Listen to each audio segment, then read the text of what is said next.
डिब्रूगढ़ जिला प्रशासन के सौजन्य से और डिब्रूगढ़ जिला तथ्य और जनसंयोग अधिकारी कार्यालय तथा बृहत्तर डिब्रूगढ़ प्रेस क्लब एवं डिब्रूगढ़ प्रेस क्लब के सहयोग से शनिवार को डिब्रूगढ़ के जागृति सभागार में राष्ट्रीय प्रेस दिवस का आयोजन किया गया। आपको बता दें कि वर्ष 1966 में गठित प्रेस काउंसिल ऑफ इंडिया स्थापित वर्ष के साथ संग्रहित रखते हुए आज के दिन पूरे भारतवर्ष में राष्ट्रीय प्रेस दिवस आयोजन होता आ रहा है। इस वर्ष संवाद माध्यम का बदलता रूप शीर्षक रखा गया। डिब्रूगढ़ में आयोजित राष्ट्रीय प्रेस दिवस पर शीर्षक विषय पर विशिष्ट वक्ता के रूप में सेंट्रल ब्यूरो ऑफ कम्युनिकेशन के संचालक देवजीत काकती ने पूर्व की संवादिकता और वर्तमान इंटरनेट युग की संवादिकता पर वक्तव्य रखा और संवाददाताओं को वर्तमान समय में किन किन बिंदुओं पर ध्यान रखना चाहिए और इस पर सलाह दी। कार्यक्रम में डिब्रूगढ़ जिला उन्नयन आयुक्त अनूप कुमार ब्रह्म, विशिष्ट संवाददाता शोभित क्षेत्री, शरद नेउग, मंजीत बोरा, डिब्रूगढ़ जिला तथ्य और जनसंयोग अधिकारी मामुन बर ठाकुर मौजूद रही। कार्यक्रम में डिब्रूगढ़ जिले के प्रिंट मीडिया और इलेक्ट्रॉनिक मीडिया के संवादकर्मी मौजूद रहे। प्रेस दिवस उपलक्षे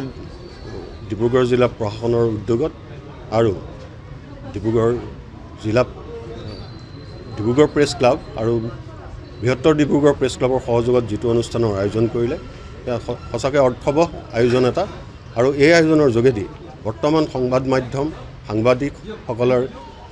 जी परिवर्तনৰ मुख देखिছে সেই परिवर्तनসমূह কি কেনেধৰণে হৈছে আৰু সমাজত তাৰ কেনেকুৱা ধৰণৰ প্ৰভাৱ পৰিব সেই বিষয়ে যথাযথভাৱে আলোচনা কৰা হৈছে আৰু এই আলোচনাৰ জৰিয়তে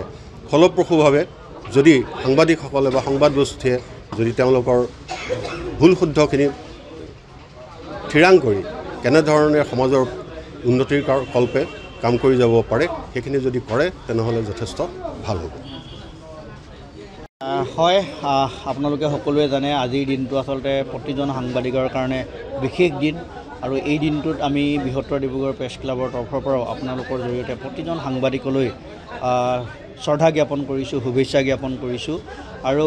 আজিৰ দিনটো সমগ্ৰ দেশতে আচলতে এনেধৰণে ৰাষ্ট্ৰীয় প্ৰেছ দিৱস হিচাপে উদযাপন কৰা হৈছে আৰু আজি আমি ডিব্ৰুগড় জিলা প্ৰশাসনৰ তথ্য আৰু জনসংযোগ বিষয়াৰ উদ্যোগত আৰু বৃহত্তৰ ডিব্ৰুগড় প্ৰেছ ক্লাব আৰু ডিব্ৰুগড় প্ৰেছ ক্লাবৰ যৌথ সহযোগত এনেধৰণে আজিৰ দিনটো আমি বিশেষ ধৰণে আমি অনুষ্ঠিত কৰিছোঁ। আৰু আজিৰ দিনটোত আমি আপোনালোকৰ জৰিয়তে আমি জনাবলৈ পাইছোঁ যে আমি যিটো বিষয়বস্তু বাছি লৈছিলোঁ যে সংবাদ মাধ্যমৰ পৰিৱৰ্তিত ৰূপ আৰু এই স্বাভাৱিকতেই সংবাদ মাধ্যমৰ যথেষ্ট পৰিৱৰ্তন হৈছে। আমি নৱপ্ৰজন্মৰ এগৰাকী প্ৰতিনিধি হিচাপেও আমি লক্ষ্য কৰি আহিছোঁ সংবাদ মাধ্যম কেনেধৰণে পৰিৱৰ্তিত হৈ আহিছে বা পৰিৱৰ্তন হৈ আহিছে আৰু এই বিষয়বস্তুক লৈ আমি আজি আচলতে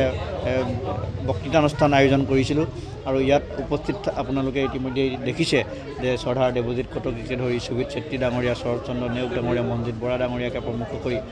বিশিষ্ট ব্যক্তিসকল আজি উপস্থিত থাকে। খুব সুন্দৰকৈ অনুষ্ঠান অনুষ্ঠিত হৈ গৈছে আৰু